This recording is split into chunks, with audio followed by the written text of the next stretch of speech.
put out an opinion poll.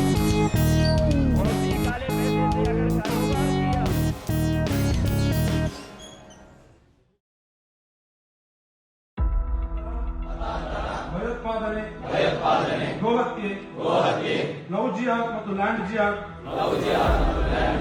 ಇತ್ಯಾದಿ ಸಮಸ್ಯೆಗಳ ಬಗ್ಗೆ ಹಿಂದೂ ಸಮಾಜದಲ್ಲಿ ಜಾಗೃತಗೊಳಿಸಿ It becomes a competitive kind of space where one feeds the other, and therefore you have this competitive communalism. एक आदमी चाहिए था, वो लोग मुस्लिम नाम का एक आदमी चाहिए था, इसके लिए ऐसा किया है। मुसलमान युवक हिंदू युवती को पीछे, हिंदू लड़की लोगों को पीछे जाता है। हर कास्ट का लड़कियों को पटाने के लिए इसका प्लान है। मुसलमानों को एक इशारा मैं किया हूँ, आप अपने लड़कियों को बुर्का डालते हो और हमारे लड़कियों को भगा कर जाते हो। कोस्टल कर्नाटक है ना, कोस्टल कर्नाटक का कोमुवाद का प्रयोगशाला बोलता है, आरएसएस का वो प्रयोगशाला है, कम्युनलिज्म की प्रयोगशाला है।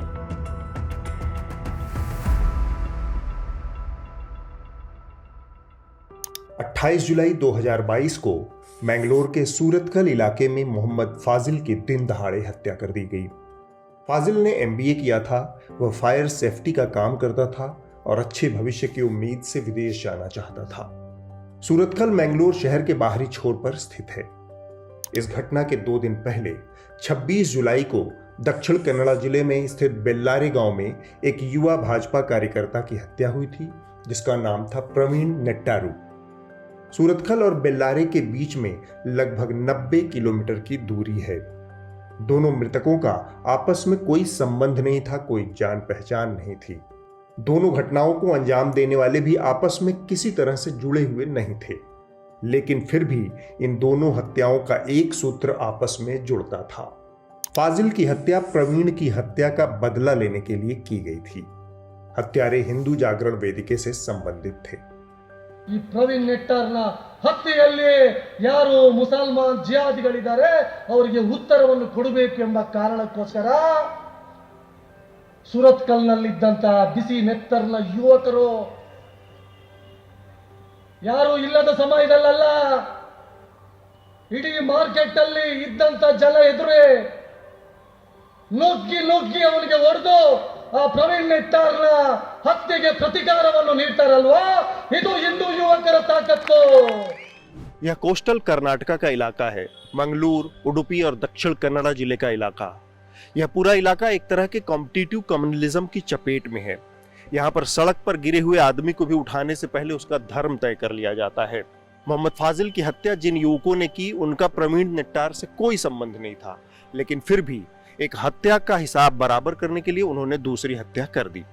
एक आदमी चाहिए था, वो लोग मुस्लिम नाम का एक आदमी चाहिए था, इसके लिए ऐसा किया है। उनको ऐसा क्यों चाहिए था?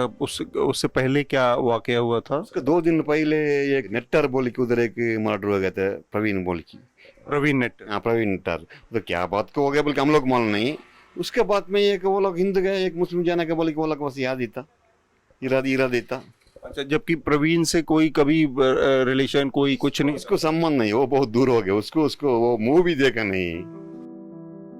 यहां मौत आने के कई तरीके हैं।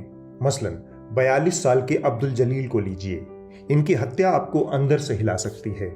24 दिसंबर 2022 को दोपहर में जलील लंच करके लौट रहे थे, तब कुछ शराब पिए लोगों से उनकी कहासुनी हो गई। जलील ने उनको नजरअंदाज किया। शाम को उनकी दुकान के बाहर वो लोग वापस लौटे और जलील की हत्या कर फरार हो गए। क्या पहले से कोई किसी तरह की दुश्मनी चल रही थी? कुछ बातचीत थी? किसी से कोई लड़ाई झगड़ा था? या किसी जलील भी किसी और पॉलिटिकल ऑर्गेनाइजेशन से जुड़े हुए थे? जलील उसी दिन सेम डे दोपहर को जो दोपहर के खाने के लिए आए थे घर, तो वापस जाने में रुका के वहाँ रोड पे तुम्हें मर्डर करेंगे बोल के धमकी सब दिए थे सेम डे। उन्होंने किसी को भी बताया नहीं कि उन्होंने क्या समझे, वो पी के दारू पी के ऐसा ये कर रहे हैं बोल के किसी को बताया नहीं। उनका जो मर्डर हुआ ना, उसके बाद ये पता चला कि दोपहर को ऐसा रोड पे खड़ा करके धमकी दिए थे बोल के बाद में पता चला। और वो देखने वाले भी थे और दूसरों को बताया, ये घर वालों को बताया नहीं जलील। दूसरों उनके फ्रेंड्स को बताए थे। Her sister, she went to her home and she took her to here. But she don't know about anything. She asked, what anything happened. So she said her sister like a few little bit bite about accident. So both her came here. When they come to here, she come to know about about death. She cried a lot. Finally, what we have to do. थोड़ा सा पीछे जाने पर हालात की थोड़ी मुकम्मल तस्वीर आपके सामने आती है। 10 सितंबर साल 2009। इस दिन मोहम्मद आसिफ और मोहम्मद मुस्तफ़ा ने अपनी जान बचाने के लिए मैंगलोर से बहने वाली नेत्रावती नदी में छलांग लगा दी थी। फिर भी दोनों अपनी जान नहीं बचा पाए। आसिफ और मुस्तफ़ा को नदी में छलांग लगाने की नौबत क्यों आई? क्योंकि इनको गौरक्षकों की एक भीड़ ने पुलिस के साथ मिलकर घेर लिया था। नेत्रावती नदी पर बने एक पुल पर इनको पकड़कर वह भीड़ पीटने लगी। बचने के लिए उन्होंने नदी में छलांग लगा दी। इसके बाद दोनों की लाश मिली। इस घटना के साथ ही मैंगलोर, उडुपी, दक्षिण कन्नड़ा इलाके में घटी तमाम घटनाओं का संकलन कन्नड़ लेखक और पत्रकार नवीन सुरिंजे ने अपनी किताब नेत्रावती यल्ली नेट्टारू में बहुत विस्तार से किया है। नेत्रावती यल्ली नेट्टारू का अर्थ है नेत्रावती नदी में खून है। मैंगलोर में एक रिवर है, इसका नाम है नेत्रावती। वो नेत्रावती का पूरा साइड क्या होता है, उसका कम्युनल राइट्स होता है। सो उसमें उस और नेत्रावती का लिंक क्या है, वो भी उसका नाम का एक और एक रीज़न था। एक काउ ट्रांसपोर्टर काउ ट्रांसपोर्टेशन होता है ना, उसका बजरंग दल का लोगो और पुलिस दोनों में उसका दोनों मिलाकर उसका अटैक करता है काउ ट्रांसपोर्ट का। तो ये आपको थोड़ा सा, अगर आप हरियाणा उत्तर प्रदेश के इलाकों में जो इस समय देख रहे हैं उससे अगर आप जोड़ के देखेंगे कि हमने न्यूज़ लॉन्ड्री में हमारी स्टोरी भी है कि किस तरह से पुलिस के साथ मिलकर काउ विजिलेंटेज ग्रुप गौवंश के ट्रांसपोर्टिंग में लगे लोग हैं या उनके बिजनेस में लगे लोग हैं, उनके ऊपर अटैक करते हैं। तो वो चीज़ मैंगलोर के इलाके में बहुत पहले से हो रही है और उसको कवर किया है नवीन ने, उसको बता रहे हैं। सो मैंगलोर में वो काउ बिजनेस को अटैक करता है। सो टेम्पो में काउ ट्रांसपोर्ट करता है ना, उसका ये मुस्लिम यूथ्स उसका अटैक होता है। अटैक होने के टाइम में वो बचाने के लिए, लाइफ बचाने के लिए वो पुलिस और बजरंग दल से बचाने के लिए वो रिवर में घूमता है। रिवर में घूमता है, वो डेड बॉडी आता है उसका, मर जाता। सो इसका मैंने लाइव देखा है, वो डेड बॉडी आने का वो पूरा कार्याचरण होता है ना, उसका ढूंढना, ये पूरा लाइव देखा है। उसका घर का आक्रंदन वो सब देखा है ना, इसलिए नेत्रावती में ब्लड है। मैंगलोर एंड दक्षिण का कोस्टल कर्नाटक है ना, कोस्टल कर्नाटक का कोमुवाद का प्रयोगशाला बोलता है। आरएसएस का वो प्रयोगशाला है, कम्युनलिज्म की कम्युनलिज्म की प्रयोगशाला है। काउ बिजनेस है ना, इसके क्या बोलता है, काउ शेल्टर, काउ स्लॉटर और काउ बीफ का बिजनेस। उसमें बजरंग दल कैसा इन्वॉल्व है, कितना एफआईआर हुआ बोल के, एक 10-20 एफआईआर बजरंग दल का एक्टिविस्ट को हुआ है। क्यों, क्या हुआ बोल के, वो इलीगल काउ स्मगलिंग कर रहा है। ऐसा एफआईआर मैंगलोर में बहुत है, बहुत स्टेशन में मैंगलोर में ऐसा एफआईआर है। बजरंग दल पीपल ने उसका काउ का बिजनेस कर रहा है, स्मगलिंग कर रहा है, इलीगल बिजनेस कर रहा है। यह घटना उत्तर भारतीयों को चौंका सकती है। आज हरियाणा, उत्तर प्रदेश और राजस्थान में लगभग इसी डिजाइन के तहत गौरक्षा की आड़ में कुछ असामाजिक लोग पुलिस के साथ मिलकर हिंसा और उगाही का खेल रच रहे हैं। कर्नाटका में यह मॉडल 1.5 दशक पुराना है। इस मॉडल के कुछ चुनिंदा औजार हैं: भय, असुरक्षा, धार्मिकता और सांप्रदायिकता। समय के साथ यहाँ बड़ी संख्या में हिंसक कट्टर हिंदुवादी संगठनों का विस्तार हुआ है। इनकी 2 कैटेगरी हैं, एक वो जो भाजपा और आरएसएस से सीधे संबंधित रहते हुए काम करते हैं, मसलन विश्व हिंदू परिषद और बजरंग दल। दूसरी तरफ प्रमोद मुतालिक के श्रीराम सेने, हिंदू जागरण वेदिके, हिंदू जन जागृति समिति जैसे कई और उग्र संगठन हैं जिनके कामकाज का तरीका गैर कानूनी, हिंसक और मनमाना है। हिंदू जन जागृति समिति के ऊपर तो गौरी लंकेश, गोविंद पानसारे, MM कलबुर्गी की हत्या करने का आरोप भी है। ये कट्टरपंथी संगठन प्रासंगिक बने रहने और आगे बढ़ते रहने के लिए एक ही फार्मूले का इस्तेमाल करते हैं: डर, भय, असुरक्षा और दूसरे धर्मों के खिलाफ बयानबाजी। मैं कहता हूँ गोरक्षण करने वाले गुंडा कैसे होते हैं? हमारे माँ बहनों को जो लव जिहाद में उनको बचाना केसेस डालते हैं। ये केस किस लिए है? तो हिंदुत्व का रक्षण करने के लिए हम जो जा रहे हैं, हम गुंडा कैसे होते हैं? हमारे जो माँ बहन को जो उठा कर ले जा रहे हैं, इसके बारे में मैंने कहा था, तो उसको रक्षण करना चाहिए। तो उस समय मैंने वक्तव्य दिया है कि मुसलमानों को एक इशारा मैं किया हूँ, आप अपने लड़कियों को बुर्का डालते हो और हमारे लड़कियों को भगा कर जाते हो, ये गलत बात है। देखिए, मैं मुसलमान के खिलाफ नहीं हूँ, इस्लाम के खिलाफ हूँ। मुसलमान बहुत अच्छा है, इस्लाम बहुत खतरनाक है, डेंजरस है। तो गो हत्या इस्लाम कहता है, मुसलमान नहीं कहता, इस्लाम कहता है। प्यार करने के लिए मेरा विरोध नहीं है, हमारा विरोध नहीं है। कोई भी वैलेंटाइन डे का समर्थन करते हैं? एक मिनट, किसी को प्यार कर सकते हैं, लेकिन प्यार अच्छा होना चाहिए। प्यार करने के बाद अच्छा तरीके से शादी करके वो जीवन करने का है। ये मेरा सोच है, हमारा सोच है। कोई भी हो, कोई मुसलमान हिंदू हो, हिंदू मुसलमान, समाज का सामने आकर मैं शादी किया है, अच्छा शादी किया है, मैं अच्छा तरीके से मैं जीवन कर रहा हूँ। लेकिन इधर ऐसा नहीं हो रहा है। मुसलमान युवक हिंदू युवती को पीछे, हिंदू लड़की लोगों के पीछे जाता है, उसको एक प्लान बन रहा है। हर कास्ट का लड़कियों को पटाने के लिए इसका प्लान है। इन हिंसक संगठनों को खुली छूट देने में सत्ताधारी भारतीय जनता पार्टी की अहम भूमिका रही है। इसे एक वाकई से समझिए।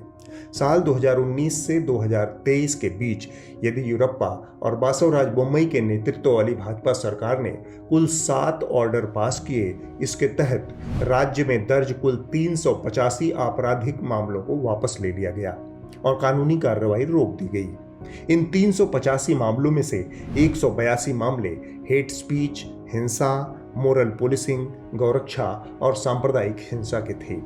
राहत पाने वालों में श्री राम सेने, हिंदू जागरण वेदिके, बजरंग दल और भाजपा कार्यकर्ताओं के साथ एक भाजपा विधायक भी शामिल है। इस तरह भाजपा सरकार राज्य में हिंसा परस्त नफरती संगठनों को शह देती है। हमने शुरुआत में जिस कॉम्पिटिटिव कम्युनलिज्म की बात की उसको भी समझ लेते हैं। यहाँ पर हिंदुत्ववादी संगठनों के उदय के साथ ही मुस्लिम समाज के भीतर भी कई ऐसे संगठनों का उदय हुआ है जो कि इसके बरक्स, इसके जवाब देने के लिए सामने आए हैं। इनमें PFI जैसे संगठन है, पॉपुलर फ्रंट ऑफ इंडिया, जिस पर भारत सरकार ने इस समय फिलहाल बैन लगा रखा है।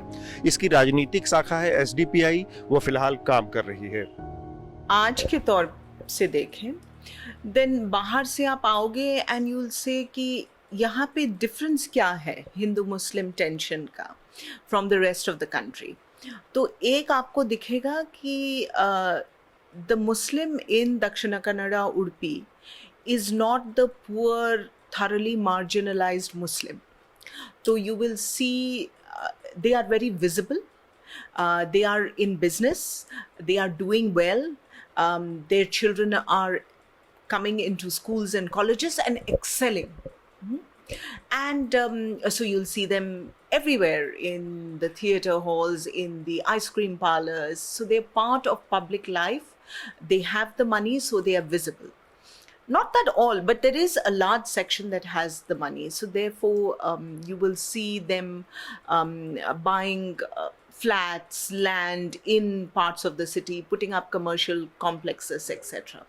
So therefore, some people will say because there's a pushback from the Muslim in this region, it becomes a competitive kind of space where one feeds the other, and therefore you have this competitive communalism here.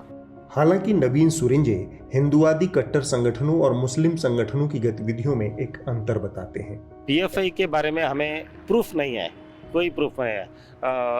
सरकार ने और police department में उसका chargesheet लगाया, FIR किया उसके बारे में, और एनआईए राइड हुआ, आईटी राइड हुआ, ईडी राइड हुआ, और सीबीआई भी राइड किया।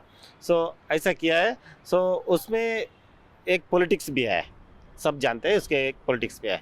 मैं हिंदू कौमुवाद और मुस्लिम कौमुवाद, अल्पसंख्यक कौमुवाद और बहुसंख्यक कौमुवाद, दोनों ये फैसिज्म क्या है उसको हम विरोध करता है, परंतु उसको बट उसका ये पीएफआई के बारे में हमें प्रूफ चाहिए। एक मॉरल पुलिसिंग वो भी करता है, हिंदू संगठन हिंदुत्व ऑर्गेनाइजेशन भी मॉरल पुलिसिंग करता है, पीएफआई भी मॉरल पुलिसिंग करता है। उसका हम ये मॉरल पुलिसिंग का हमें प्रूफ है, क्योंकि हमें रिपोर्ट किया है उसका। बहुत मॉरल पुलिसिंग पीएफआई में भी किया, हिंदुत्व संगठन में भी किया बहुत, लेकिन उसका राइट्स का अटैक का वो हमारा पास प्रूफ नहीं है।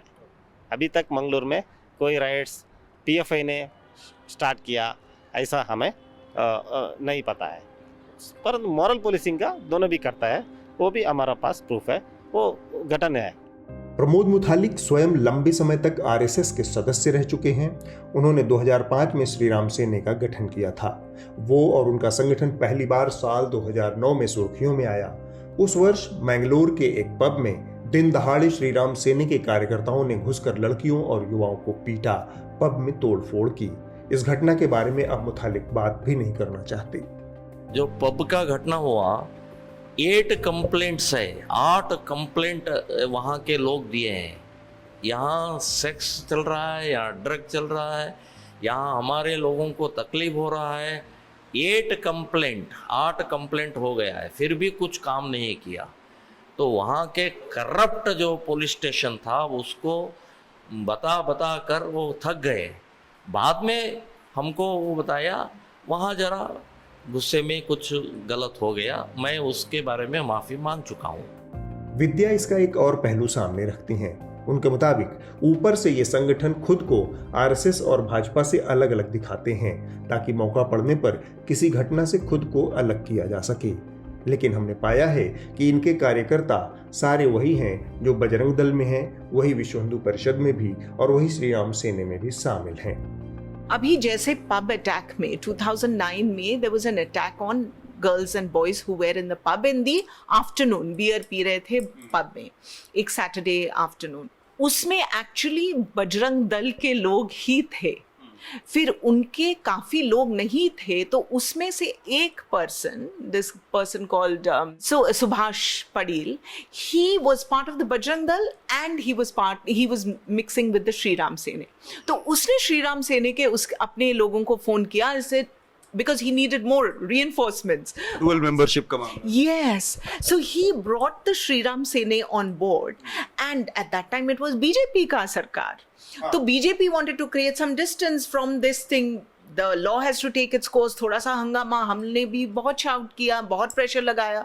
तो फिर उन्होंने कहा कि ये श्री राम सेने ने किया है and the BJP has nothing to do with Shri Ram Sene। So here, but actually it was a joint operation of the Bajrang Dal and the Shri Ram Sene। Karnataka का यह तटीय इलाका पश्चिमी घाट के खूबसूरत नज़ारों, स्वादिष्ट कोस्टल फूड, कॉफी और मसालों का जन्नत है। लेकिन इसकी राजनीतिक सामाजिक संरचना जन्नत से कोसों दूर है। हम वहां चलते हैं जहां से इस टकराव की शुरुआत मानी जाती है। यह मैंगलोर का सबसे पुराना इलाका है, पोर्ट या बंदर का इलाका। समुद्री किनारे पर स्थित होने के कारण मैंगलोर में मछलियों और मसालों का देश और विदेश में व्यापार का बहुत पुराना इतिहास रहा है। व्यापार के इस महत्वपूर्ण केंद्र के कारण इस इलाके में हिंदू और मुसलमान दोनों आर्थिक रूप से बेहद समृद्ध और सक्षम थे।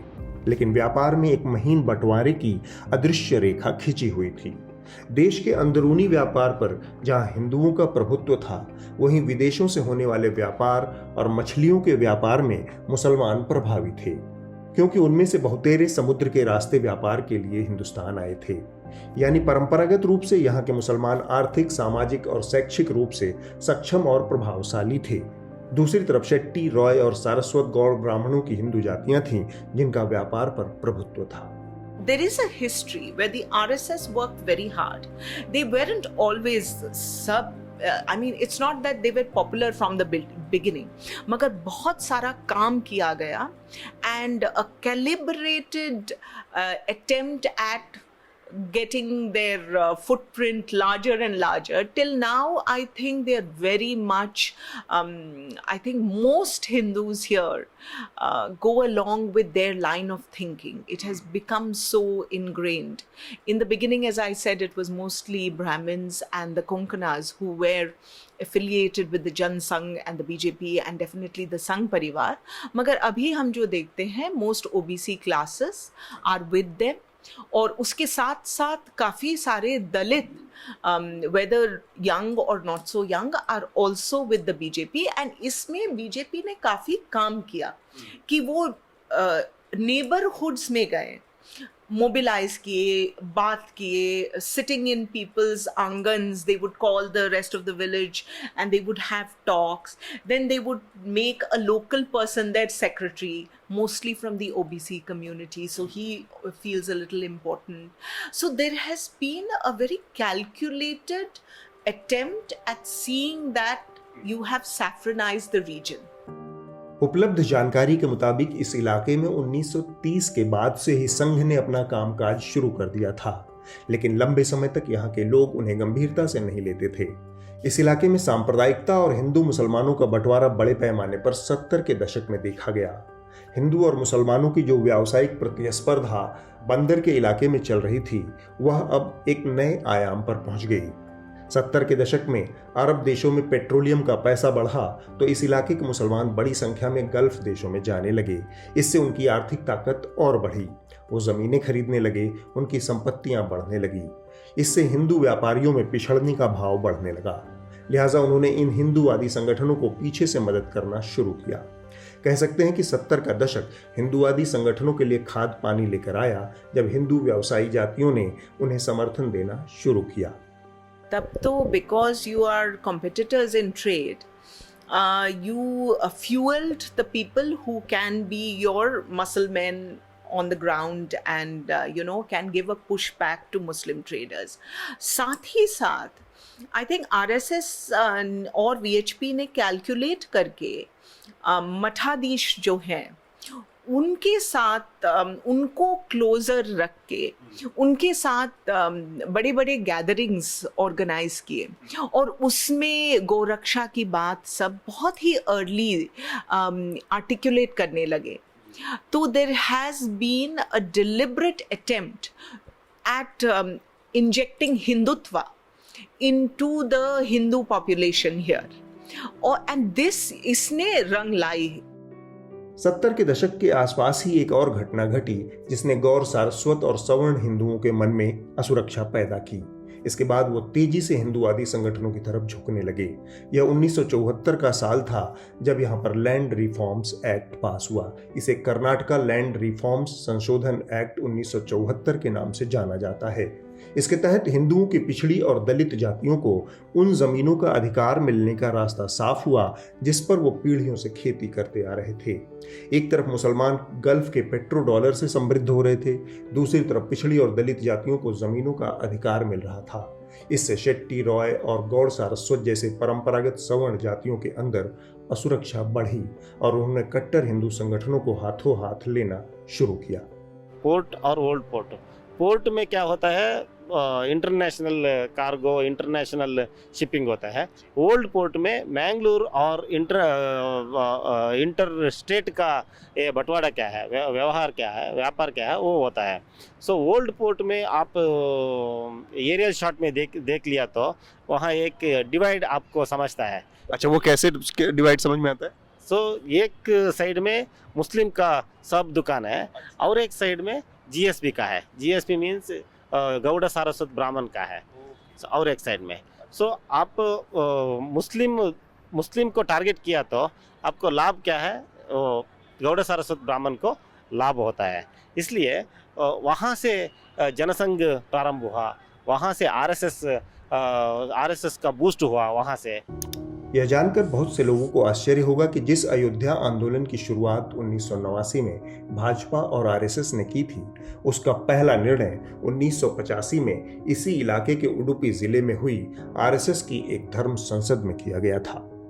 राम मंदिर क्या हुआ? राम मंदिर ये रथ यात्रा और राम मंदिर बनाने का निर्णय वो सब उडुपी मठ मंगलूर का अविभाजित दक्षिण कन्नड़ जिला डिस्ट्रिक्ट था। वो टाइम में उडुपी में उसका निर्णय हुआ। सो उडुपी से प्रारंभ हुआ राम मंदिर का निर्माण होना चाहिए। आज इस इलाके में सांप्रदायिकता इतना बड़ा मुद्दा है कि कांग्रेस पार्टी ने अपने घोषणा पत्र में बजरंग दल और इसके जैसे संगठनों पर प्रतिबंध लगाने का वादा किया है। केंद्र की भाजपा सरकार ने पहले ही पीएफआई पर प्रतिबंध लगा दिया है। यह प्रतिबंध अब सियासी टकराव का नया जरिया बन रहा है। सिर्फ बजरंग दल नहीं, कर्नाटक का पूरा जनता उसको विरोध कर रहा है। अभी इतना जबरदस्त विरोध किया है, हर गांव हर जिला में उसका विरोध प्रोटेस्ट हो रहा है और पोस्टर अगेंस्ट पोस्टर उसका चल रहा है। और पोस्टर ऐसा है, हर घर में जाकर पोस्टर लग रहा है, ये बजरंग दल का कार्यकर्ता का घर है, इधर कांग्रेस को अंदर हम आने के लिए नहीं छोड़ देंगे, हम इस टाइम बीजेपी को वोट डालेंगे। ऐसा एक अभियान कर्नाटक में चल रहा है। अभी मैनिफेस्टो में उन्होंने जो बजरंग दल का बैन करते हैं ऐसा उन्होंने उल्लेख किया है, ये खंडनीय है। मैं विरोध करता हूँ, ये गलत बात है, अक्षम्य अपराध कर रहे हैं। बजरंग दल एक कोई टेररिस्ट ऑर्गेनाइजेशन नहीं है। बजरंग दल के कार्यकर्ता कोई मर्डर नहीं किया है। बजरंग दल एक देशभक्त संगठन है, एक धार्मिक संगठन है। युवकों को एक अच्छा नागरिक बनाना ऐसा एक है। गौमाता को रक्षण करने वाला बजरंग दल है। लव जिहाद से छुड़ाने के लिए काम कर रहे हैं। ऐसे क्रिश्चियनों का जो कन्वर्शन हो रहा है उसको रोकने के लिए ही काम कर रहे हैं। मैं कहता हूँ ये गलत बात है, एक हिंदू विरोधी नीति है। कांग्रेस पहले से ही स्वातंत्र मिलने से यहाँ तक हिंदुओं को विरोध करते आ रहे हैं, तो इसका ये कंटिन्यू हो रहा है। मैं इसको खंडन करता हूँ, विरोध करता हूँ। आज कोस्टल कर्नाटका में हिंदुवादी कट्टरता और हिंसा का जो रूप दिख रहा है वह अपनी शुरुआत से बहुत अलग रूप ले चुका है। यह आर्थिक कारणों से शुरू हुआ था, लेकिन अब इसमें अनगिनत लोगों के हित जुड़ गए हैं। तमाम तरह के राजनीतिक पक्ष इसमें अब शामिल हो गए हैं। अब यह एक ऐसी भट्टी में तब्दील हो चुका है जिसमें अलग से किसी को ईंधन डालने की जरूरत नहीं है। यह उस स्वतः स्फूर्त मोड में पहुंच गया है जहां लोग खुद ही हर घटना का प्रतिकार या फिर समर्थन करने के लिए हथियार उठाने को तैयार हैं। प्रवीण नेट्टारू और मोहम्मद फाजिल की हत्या इसका सबसे दुखद लेकिन सबसे सटीक उदाहरण है। ऐसी ही जनता से जुड़ी खबरें अगर आप देखना चाहते हैं, अगर आप चाहते हैं कि मीडिया आज़ाद होकर बिना किसी दबाव के काम करे, तो न्यूज़ लॉन्ड्री को सब्सक्राइब करें और गर्व से कहें, मेरे खर्च पर आज़ाद है खबरें।